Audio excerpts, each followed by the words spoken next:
हमारे साथ मौजूद है जनाब डॉक्टर शाज़ली मंजूर साहब। बहुत शुक्रिया डॉक्टर साहब। और पहले तो कोई रफ़ एस्टीमेट आपके जहन में है कि अभी तक कितने कोरोना पेशेंट को आप ट्रीट कर चुके हैं? रफ़ एस्टीमेट इस तरह तो नहीं है, लेकिन हॉस्पिटल में जो एडमिटेड थे वो तकरीबन 100 के करीब हम गए हैं। ये तो वही है ना जो वेंटिलेटर और जो हमारे आईसीयू में या जो हमारे कोविड यूनिट में थे, वो तादाद तो हज़ारों में ही और है। बाकी टेलीफोन और व्हाट्सएप और वो हज़ारों में है। अच्छा, पहले तो डॉक्टर साहब ये बताइए कि ये इस वक्त हम कुछ देख रहे हैं कि मामला कुछ रिलैक्स हो गया है, हुकूमत भी ऐसा तासुर दे रही है कि ख़तरा कम होता जा रहा है या टल गया। दूसरी तरफ ये जो कल रिपोर्ट सामने आई है रेड क्रॉस की या इससे पहले ऑक्सफोर्ड की थी, तो उससे तो लगता है कि अभी पीक में हमने जाना है अगस्त में। तो क्या सूरत हाल है, यानी हम अपने आप को घबरा जाएं या कि न घबराएं?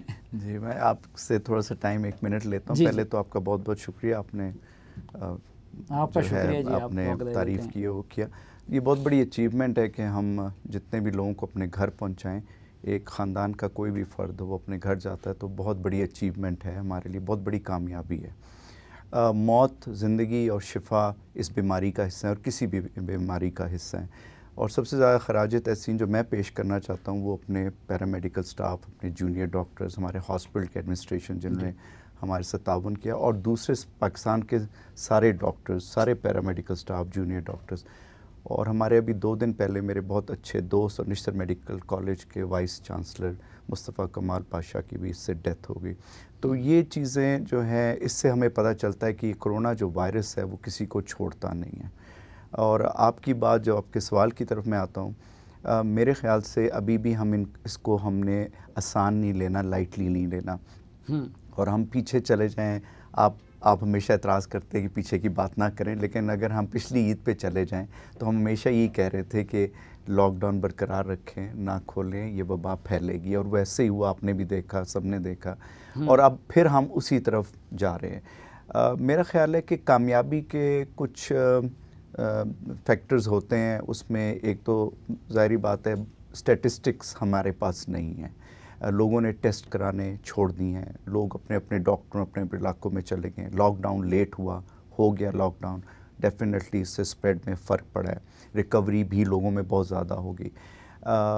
और नहीं डॉक्टर साहब, ये नुक्ता जो आपने कहा कि हुकूमती आदाद-ओ-शुमार तो मुरतब होते हैं उन टेस्ट से जी या हॉस्पिटल में आने वाले मरीज़ों से, तो आप लोगों के पास क्या मरीज़ों की तादाद भी कम हो गई है या कि ये टेस्ट लोगों ने करने छोड़ दिए हैं और हॉस्पिटल में जाना छोड़ दिया है? हॉस्पिटल में लोगों की तादाद भी कम हो गई है। जैसे मैंने कहा, बहुत सारे लोगों के पास फ़ोन, व्हाट्सएप और दूसरे मतलब मीडिया की चीज़ें हैं, तो वो अपने डॉक्टरों से रजू करते हैं। लोग खौफ से नहीं जाते, टेस्ट कराएंगे, अगर मौत वाक़या होगी तो ज़ाहिर बात है उसका एक पूरा सिलसिला है, उसको दफनाने का सिलसिला है। और फिर ये है कि अपने महल्ले में लोगों को बताना, फिर वो एरिया क्वारंटीन होने लग गया, वो एरिया लॉकडाउन होने लग गया, बाज़ार बंद हो गए। तो ये सारे फैक्टर्स हैं। अब अगर कुछ ये हम पूरा हफ्ता ले लें तो ऐसे ऐसे मरीज़ भी आ रहे हैं जिनके घर में 5-5 इकट्ठे लोग बीमार हैं, तो वो सिलसिला टूटा नहीं है। और उसकी एक मैं आपको सिंपल सी मिसाल देता हूँ। NIH ने, इस्लामाबाद नहीं, अभी एक स्टडी, एपिडेमियोलॉजिकल स्टडी निकाली है, मॉडल के थ्रू बनाया है। उन्होंने स्टैटिस्टिक के लिए बता दिया है कि सिर्फ इस्लामाबाद में 3 लाख केसेस थे। उस स्टडी को मतलब पर पॉपुलेशन उन्होंने बताया। तो उससे आप बता लें कि वो कहाँ पे स्टैटिस्टिक्स। तो उसकी यही बात है कि शुरू में भी टेस्ट नहीं हुए, पहले जब बहुत ज़्यादा लोग बीमार हुए तो हमारे पास टेस्टिंग फैसिलिटी ही नहीं थी। ये अदाद-ओ-शुमार तो इन्फेक्शन उसी तरह है, उसी रफ्तार से बढ़ रहा है, लेकिन वो रिकॉर्ड पे नहीं आ रहा। डेफिनेटली लोग अब इसको एक रूटीन बना चुके हैं, मतलब ये रूटीन में आ गए, अस्पताल में भी घूम रहे हैं, क्लिनिक्स में भी आ रहे हैं, तो लोगों में भी इसका खौफ इतना नहीं रहा। तो इससे जो है ना, वो अपने चलते हुए किसी डॉक्टर को, नज़दीकी डॉक्टर को दिखा देते हैं या नज़दीकी अस्पताल में चले जाते हैं। बर वक्त इलाज भी होने लग गया। पहले लोग जाते नहीं थे, उन्हें समझ नहीं आती थी। अब हर एक को पता है ये कोरोना ही होगा, तो वो अस्पताल पहुंच जाता है, अपने डॉक्टर को दिखाने लग जाता है। तो उससे एक चीज़ अच्छी हुई है कि जो सीरियसनेस इस बीमारी की थी उसमें डेफिनेटली कमी आई है, क्योंकि उनका इलाज शुरू हो जाता था, कुछ भी इलाज हो। जो डॉक्टर्स, जो हमारे प्राइमरी केयर डॉक्टर्स हैं, जो गांव के लेवल पे, तहसील, डिस्ट्रिक्ट लेवल्स पे, उनको भी अब ये समझ आ गई है, तो उन्होंने भी अच्छा इलाज इस पे करना शुरू कर दिया। तो मौत की जो शुरू में बीमारी नहीं थी, आप लोगों को भी पूरी तरह वो अंदाजा नहीं था कि कौन सी दवाई इस्तेमाल करें, क्या करें, एक्सपीरियंस नहीं था। डॉक्टर्स एक्सपर्ट हो गए उस लिहाज से। जाहिर बात है उनको भी नोआ हो गई, हमारे नुस्खे जाते रहे, बड़े डॉक्टर्स जो इसका इलाज कर रहे हैं उनके भी नुस्खे पूरे पाकिस्तान में सर्कुलेट होते हैं, लोग पूछते हैं, कॉल करते हैं, हमारा मरीज़ है, हमने क्या करना है। तो अब वो नो हाउ, जैसा किसी एक डॉक्टर को मैंने ट्रीट किया, अब वो अपने मरीज़ को, कार्डियोलॉजिस्ट है, हमारे दोस्त भी थे खारिया में, वो उसने कहा मेरा मरीज़ यह है, उसको मेरे दोस्त को है, तो मैं आपकी दवाई दे दूं। अब वो इस तरह से चीज़ें होने लगी हैं, तो इलाज फैलता जा रहा है, उससे डेफिनेटली अमवात का रिकॉर्ड कम है। अब उसकी क्या वजह हो सकती है, लोग डर के मारे जब टेस्ट ही हुआ तो कोविड नहीं है तो कोई और मौत की रीज़न लिख देते हैं। तो ये चीज़ें हो सकती हैं, शायद अमवात हो रही हूँ, लेकिन अब हमारे पास स्टेटिस्टिक्स सही नहीं आ रहे। यानी ये भी इम्कान है कि ये जो मुख्तलिफ जगह पे लोग, कोई हार्ट अटैक से मर गया, कोई उस चीज़, वो हो कोरोना, वो कोरोना जी, वो हमें वो नहीं, रिकॉर्ड पे नहीं आ रहा जी कि ये कोरोना से, क्योंकि ज़ाहिर अब लोग टेस्ट नहीं कराते, और जो टेस्ट हो रहे हैं उसमें अब ये भी ट्रेंड हम इस बीमारी में देख रहे हैं कि बहुत सारे मरीज़ हमें क्लिनिकली हमें पता चलता है उनकी अलामात से, सीटी, एक्सरे देख के कि ये कोरोना का ही मरीज़ है, मतलब 99% वो कोरोना का मरीज़ है, लेकिन उसका टेस्ट 3 हफ्ते भी नेगेटिव आता रहेगा, 2 हफ्ते भी नेगेटिव आता। तो ये भी उसमें अब हम देखने में आ गए हैं कि वो आपको हलक और नाक के रास्ते उसका टेस्ट पॉजिटिव नहीं आता। हो सकता है टेस्टिंग शायद सही ना की गई हो, उसके मीडियम सही यूज़ ना हो रहा हो, या और कोई बहुत सारी चीज़ें हो, उसमें भी हो सकती हैं, क्योंकि नेगेटिव और पॉजिटिव में फ़र्क हो सकता है। अच्छा, वो एहतियात पे क्या तरीका हो सकता है, टेस्टिंग प्रॉपरली कैसे, इस पे मैंने अलग से आपसे बात करनी, लेकिन पहले ये जो अब अगर हम अपने सरकार के आदाद-ओ-शुमार को देखें तो हमारा ग्राफ नीचे जाने लगा है, अमवात की भी और पॉजिटिव केसेस की भी।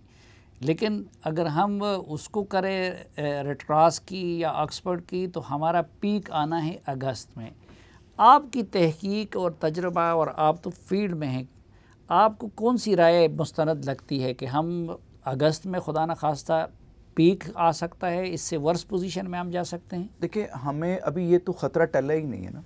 मतलब हम तो, मैं आपको अपना ही एक्सपीरियंस बता देता हूँ कि हम मरीज़ तो उसी सूरत में आ रहे हैं। मतलब आज भी अगर मैं इमरजेंसी सुबह गया था तो 10-12 मरीज़ बैठे हुए थे, और उनको ऑक्सीजन भी लग रही थी, उनको मशीन भी लग रही थी, उनको दवाइयाँ भी लग रही थी। तो कम तो नहीं हुए ना, कम तो होता कि मरीज़ ख़त्म हो जाते, 1-2 मरीज़ आते, और तो वो मेरे ख्याल से कम नहीं हुआ। हम ये चल रहा है। हाँ, ये हो सकता है कि एकदम से इसमें बहुत तेज़ी आ जाए, जिस तरह उसकी एग्जांपल आपने अमेरिका में देख ली कि कैलिफोर्निया, फ्लोरिडा, इन टेक्सास में एकदम से ये वबा तेज़ हो गई है, और ये म्यूटेट करेगी, ये डिफरेंट अंदाज से आएगी। ये जितनी आप दवाइयाँ, जितनी चीज़ें यूज़ कर रहे हैं, ये और ज़्यादा शिद्दत इस बीमारी में आएगी, म्यूटेट करेगी तो और ज़्यादा ये ख़तरनाक हो जाएगी, ये पॉसिबिलिटी। और हम इसमें ट्रेंड देख रहे हैं। मतलब बीमारी हम शुरू हुई थी कि नज़ला ज़ुकाम था, बुखार था, वो बीमारी अब वो अलामात ख़त्म हो गई। अब लोग दर्दों के साथ आते हैं, लोग पेट ख़राब होने की वजह से आते हैं, जायका ना होने की वजह से आते हैं, सिर्फ सीधा सांस ख़राब होने की वजह से। अब शुरू में तो ये था कि आम तासुर यही था कि भाई ज़ुकाम, बुखार या सांस में तकलीफ़, ये 3 सिम्टम्स मशहूर हुए थे पाकिस्तान में। अब आप लोगों की लेटेस्ट वो क्या है कि कौन कौन सी चीज़ें हैं जो सिम्टम्स हैं, अलामत है कोरोना की? जी, 2-3 हफ्ते जो हम ये गुजारे हमने, इसमें मैंने कोई मरीज़ नज़ले ज़ुकाम कब नहीं देखा। अच्छा। हाँ, खांसी भी बहुत कम है, बुखार से आते हैं, और सांस की तकलीफ़ से और पेट की तकलीफ़ से लोग ज़्यादा आ रहे हैं, और हेडेक, सर में शदीद दर्द, जिस्म में दर्द, कमर के नीचे, वो कहते हैं हमें कमज़ोरी हो गई, हम उठ बैठ नहीं सकते। अब वो मुख्तलिफ़ हिस्सों को, हड्डियों को और आपके पट्ठों को, और उसको मुतासिर कर रहा है, आपके मैदे को कर रहा है। तो ये चीज़ें चेंज कर रहा है अपनी, तो बीमारी में चेंज, तो हम उसको, अब वो मरीज़ मैदे की तरफ चला जाएगा, मरीज़ हड्डियों के डॉक्टर की तरफ चला जाएगा, लेकिन उसमें अब चेंजेस शुरू हो जाती हैं। और दिल की तकलीफ से लोग बहुत ज़्यादा आ रहे हैं, दिल की तकलीफ से आने लग गए। इनका हाँ जुकाम और बुखार वो ख़त्म हो गया। मैंने नहीं देखा जी, मैंने पिछले आप कर लें 3-4 हफ्तों में अगर मैं जाऊं, अगर मुझे अपने जो याद आ रहा है, मैंने किसी मरीज़ को नज़ले ज़ुकाम खांसी से आते हुए नहीं देखा, दर्दों के साथ, बुखार के साथ। नाज़रीन एक मुख्तसर सी ब्रेक, वापस आएंगे तो जनाब डॉक्टर शाज़ली मंजूर साहब के साथ गुफ्तगू का सिलसिला आगे बढ़ाएंगे। हमारे साथ रहिए।